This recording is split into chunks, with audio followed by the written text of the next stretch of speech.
오늘은 시편 2편을 살펴보겠습니다. 제목은 메시아의 승리와 그의 왕국이고요. 본문은 시편 2편 전문입니다. 지난번 시편 1편에서는 복의 근원, 생수의 근원이라는 제목으로 복 있는 사람은 여호와의 율법을 주야로 묵상하는데 시냇가에 심은 나무와 같고 악인은 바람에 나는 겨와 같다라는 말씀을 전했습니다. 오늘의 본문 시편 2편은 1편처럼 저자가 명백히 밝혀 있진 않지만 오늘 내용이 사무엘하 7장 8절에서 16절에 언급된 나단 선지자의 계시를 배경으로 그 배경을 한 다윗의 시라고 볼 수 있습니다. 1절로 들어갑니다. 어찌하여 이방 나라들이 분노하며 민족들이 헛된 일을 꾸미는가. 아멘. 사무엘하 7장에 보면 다윗 언약에서 하나님은 다윗 왕조를 영원히 견고케 하리라고 약속하시는 내용이 나옵니다. 이 약속을 굳게 믿었던 시인의 눈에는 지금까지 예루살렘의 왕에게 지배를 받아왔던 이방 나라들이 반역을 시도하고 있는 사실이 가소롭게 여겨졌으니까 이런 표현을 했겠죠. 이방 나라들은 직접적으로는 이스라엘의 지배하에 있던 그 이방 나라들을 말하는 것인데요. 넓은 의미로 볼 때는 하나님의 우주적인 통치에 도전하고 하나님의 백성들을 위협하는 모든 종류의 세상적인 사람들을 의미합니다. 2절, 3절을 봅니다. 세상의 군왕들이 나서며 관원들이 서로 꾀하여 여호와와 그의 기름 부음 받은 자를 대적하며 우리가 그들의 맨 것을 끊고 그의 결박을 벗어버리자 하는도다. 아멘. 하나님의 백성들을 대적하는 일에 세상의 주권자들이 앞장섰다는 말입니다. 여기서 군왕들, 그러니까 암몬, 에돔, 그리고 모압과 같은 나라들의 왕들이 이스라엘을 대적하기 위해서 서로 연합하여 모의하고 여호와와 그의 기름 부음 받은 자를 대적했다는 것이죠. 기름 부음 받은 자는 메시아인데 직접적으로는 구약의 왕들은 이제 기름을 부어서 세웠기 때문에 기름 부음 받은 자라고 했고, 궁극적으로는 만왕의 왕이신 예수 그리스도를 지칭하는 말입니다. 히브리어로는 메시아, 그리고 헬라어로는 그리스도가 기름 부음 받은 자라는 뜻이죠.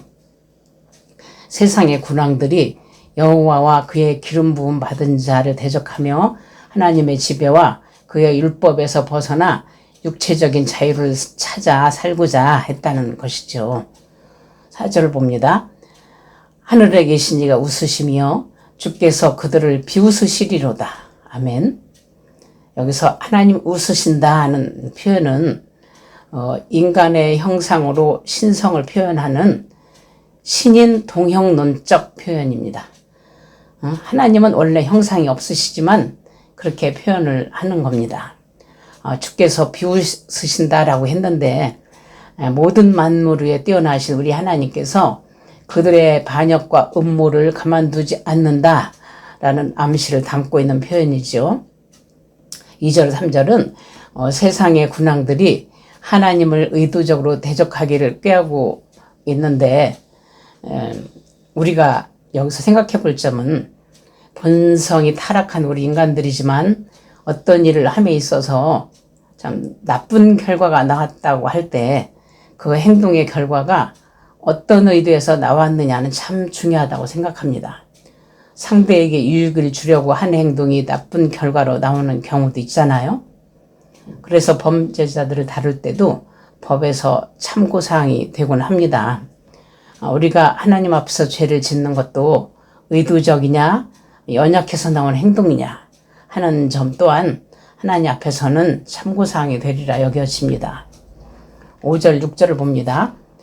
그때 분을 바라며 진노하사 그들을 놀라게 하여 이르시기를 내가 나의 왕을 내 거룩한 산 시온에 세웠다 하시리로다. 그때에, 이 말은 문맥을 보면 일정한 시간이 지난 미래의 때를 지시하고 있습니다.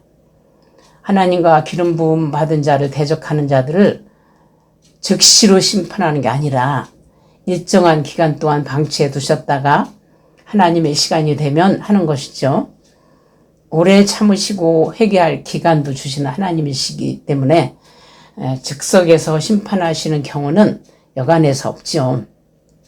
로마서 2장에서 말씀하신 것처럼 다만 내 고집과 회개하지 아니한 마음을 따라 진노의 날 곧 하나님의 의로우신 심판이 나타나는 그날에 임할 진노를 네게 쌓는도다 라고 로마서 2장 5절에서 말씀하셨는데, 급히 주님 앞에 무릎 꿇는 심령이 있는가 하면 계속 진노를 쌓으며 나아가는 안타까운 이들이 많죠. 6절 봅니다. 내가 나의 왕을 내 거룩한 산 시온에 세웠다 하시리로다. 아멘. 여기서 내가 라고 이렇게 강조 어법을 사용해서 내가 나의 왕을 내 거룩한 산 시온에 세웠다고, 다윗 왕조의 왕을 세우시니가 나 하나님이다 라는 것을 특별히 강조하고 있습니다. 7절 봅니다. 내가 여호와의 명령을 전하노라. 여호와께서 내게 이르시되 너는 내 아들이라. 오늘 내가 너를 낳았도다. 아멘. 6절에서는 다윗 왕조를 세우신 분은 하나님이시라고 강조하는 장면이고, 또 7절에서는 세우심을 입은 왕이 또 하나님에 의해 자신이 기름 부음 받아 세워졌다라는 것을 선포하는 장면입니다. 너는 내 아들이라. 오늘 내가 너를 낳았도다. 이런 표현은 사무엘하 그 7장 14절에서 나는 그에게 아버지가 되고 그는 내게 아들이 되리니 라고 했죠. 다윗 언약에서 다윗과 그의 후손은 여호와의 양자로 선택되었고 하나님의 통치권을 부여받은 것이죠. 다윗 계열의 왕은 하나님의 나라와 그의 땅을 기업으로 받고 아울러 그의 대적들을 심판할 권세도 부여받은 것입니다. 그래서 다윗 계열 왕은 하나님의 아들인 것이고, 하나님의 아들로 지목된 시온의 왕은 궁극적으로 예수 그리스도를 나타내고 하나님의 나라에서 예수께서 대관식을 가지는 그런 장면을 보여주고 있습니다. 하나님이 예수 그리스도를 하나님 나라의 왕으로 인준하는 증거들은 예수 그리스도의 생애 가운데 여러 가지로 보여주셨는데, 예수의 세례 받으실 때, 그리고 변화산상에서의 변모하심, 또 예수께서 십자가에 피 흘려 죽으시고 3일 만에 다시 살아나신 부활 사건을 통해서 하나님의 아들이심과 만왕의 왕이심을 충분히 증거해주고 있습니다. 8절 봅니다. 내게 구하라. 내가 이방 나라를 내 유업으로 주리니 내 소유가 땅끝까지 이르리로다. 아멘. 내게 구하라 라고 했는데, 자유로이 하나님께 구할 수 있는 것은 선택된 왕의 특징 중 하나였습니다. 예수님께서도 하나님께 항상 기도하셨는데, 우리도 왕 같은 제사장인 우리도 예수 그리스도 안에서 자유로이 구할 수 있는 기도의 특권이 있습니다. 베드로전서 2장 9절에 그러나 너희는 택하신 족속이요 왕 같은 제사장들이요 거룩한 나라요 그의 소유가 된 백성이니 이는 너희를 어두운 데서 불러내어 그의 기이한 빛에 들어가게 하신 이에 아름다운 덕을 선포하게 하려 하심이라 라고 했죠. 선택된 왕의 아버지이신 주 하나님은 온 우주를 소유하고 계신 분, 하나님께서 자기 아들에게 또 상속자에게 온 땅을 물려주시는 것은 지극히 당연한 일이죠.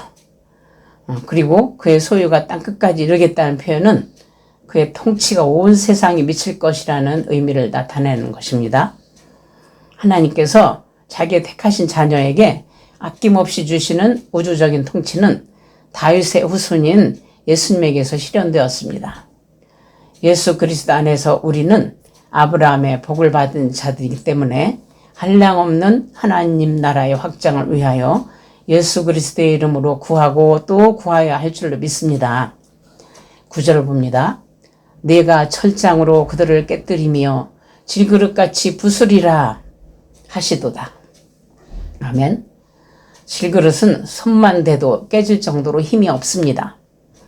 애굽의 왕들은 대관식 때에 주변 세계에 대한 자신의 통치권을 과시하기 위하여 주변 나라들의 이름을 질그릇에 부적처럼 적어서 깨뜨리는 그런 의식을 행하곤 했습니다. 애굽의 왕은 자신의 권세를 과시하기 위해서 그렇게 상징적으로 그렇게 이제 질그릇을 깨뜨렸지만 메시아는 실제로 질그릇을 깨뜨림과 같이 온 세상을 다스리십니다. 주님이 철장으로 다스리신다라는 표현은 계시록 2장, 12장, 19장에도 나옵니다. 10절 봅니다. 그런즉 군왕들아 너희는 지혜를 얻으며 세상의 재판관들아 너희는 교훈을 받을지어다. 아멘. 이방의 왕들이 시온의 왕 메시아에게 도전하는 것은 아주 무모한 짓이니 지혜롭게 행동하라고 경고하는데 다음 11절 12절에서 구체적인 설명을 하고 있습니다. 12절 여호와를 경외함으로 섬기고 떨며 즐거워할지어다. 그의 아들에게 입맞추라. 그렇지 아니하면 진노하심으로 너희가 길에서 망하리니 그의 진노가 급하심이라. 여호와께 피하는 모든 사람은 다 복이 있도다. 아멘.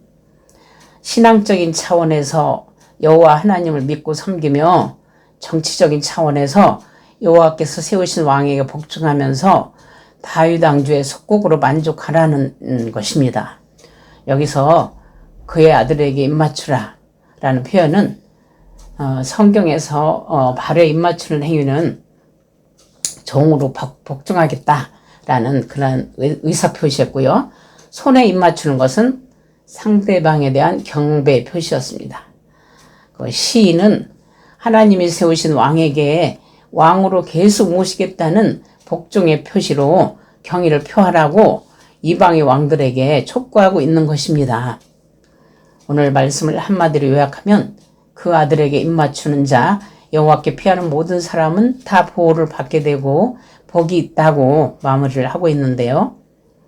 본성이 타락한 인간은 죄에 노출해서 보호받을 길이 없습니다. 그래서 그의 아들에게 입맞춰야 합니다. 사탄은 끊임없이 우리를 하나님께 참소하고 대적하고 이간질하고 항상 틈을 엿봅니다. 그래서 같은 하나님을 믿는 형제끼리도 싸우게 만들고 하나님의 교회를 무너뜨리며 회방을 놓습니다. 마귀의 힘과 권세가 이 세상에 제일 힘있게 작용하는 것은 기독교를 말살하려는 공산주의의 배후에서 많이 볼 수 있고 또 세상 권세와 정책을 통해서 하나님의 교회를 무너뜨리려고 하는 것을 볼 수 있는데 우리 대한민국 작금의 현실에서 하나 예를 들면 포괄적 차별금지법 같은 걸 만들어내서 한국교회를 무너뜨리려 하는 것을 볼 수 있습니다. 차별이라는 단어 하나만 보고 좋은 법인 것 같은데 하고 헷갈리게 해서 모순되는 조항들이 함께 있다는 걸 모르는 사람들은 찬성할 것입니다. 그런 악법이 통과되면 기독교는 더 이상 예수만이 구원이다 라는 말도 사용하지 못하게 할 터인데 말이죠. 미국에서는 조 바이든 때 국회에서 기도하는 목사들은 예수님 이름으로 기도를 못하게 하고 각종 다양한 종교 이름으로 기도합니다 라는 말을 사용하도록 만들어 놓았답니다. 그것이 얼마나 중요한데 맥없이 그렇게 따라가는 사람도 있었지만 소신이 있는 어떤 목사님은 그 문제를 고민하고 기도하면서 하나님께 지혜를 얻고 원칙대로 예수님 이름으로 기도합니다 라는 말을 사용했을 때 오히려 격려를 받았다고 합니다. 정책으로 만들어 놓아서 어떻게 하진 못하고 있었지만 많은 사람들이 각종 종교 이름으로 기도합니다 라는 옳지 않은 기도에 대해서 기도를 많이 했기 때문이겠죠.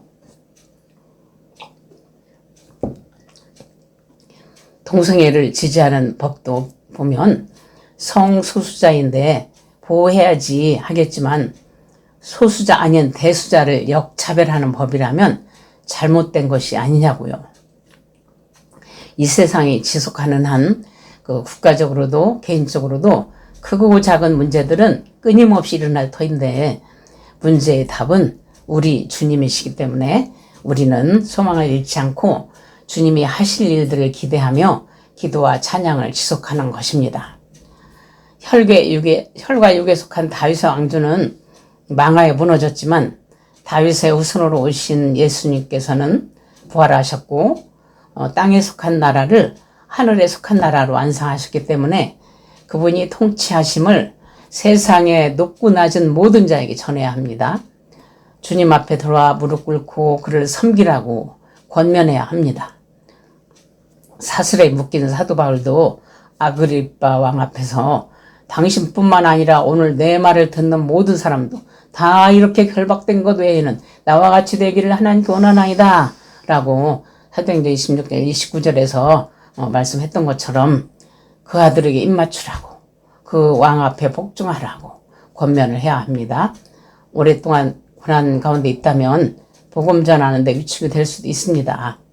그러나 고린도후서 4장 8절 10절 보면 우리가 사방으로 우겨쌈을 당하여도 쌓이지 아니하며 답답한 일을 당하여도 낙심하지 아니하며 박해를 받아도 버림받지 아니하며 거꾸러뜨림을 당하여도 망하지 아니하고 우리가 항상 예수의 죽음을 몸에 짊어짐은 예수의 생명이 또한 우리 몸에 나타나게 하려 함이라 라고 했듯이 우리가 예수의 죽음을 몸에 짊어져야 예수의 생명이 우리 몸에 나타나는데 고난이 계속되어 제발 고난이 제거되었으면 좋겠다 하는 육신의 욕망이 올라올 때 그럴 때 드는 생각은 내가 고난 없는 부활의 영광만 탐하는 그런 어린애 성도가 아닌가 하면서 다시 감사합니다 라고 고백을 하게 됩니다. 세상의 모든 문제는 답이 있습니다. 우리가 시험 볼 때에 답이 있는 문제를 대할 때면 말할 수 없이 기쁩니다. 계속되는 절망의 현실을 볼 때에 바로 그 너머에 뻔히 주님이 보인다면 낙심하지 말고 기뻐하십시오. 기도할 수 있고 하나님의 대책이 있을 때니까요. 피난처이신 주님 안에서 보호를 받으며 내가 누리는 복을 나누어주며 살아야 하는데 세상의 권세를 잡은 자에게든 작고 힘없는 자에게든 우리의 왕이신 예수 그리스도를 전하십시오. 우선은 내 안에서 진정한 왕이신 주님이 왕노릇 하시도록 내가 앞서가려고 했던 것을 회개하고 절제도 하면서 성령님을 앞세워 나아가면 하나님 나라를 이루는 그런 날들을 우리가 좋게 보리라 믿습니다. 그런 우리 모두가 되기를 예수 그리스도의 이름으로 축복합니다. 아멘.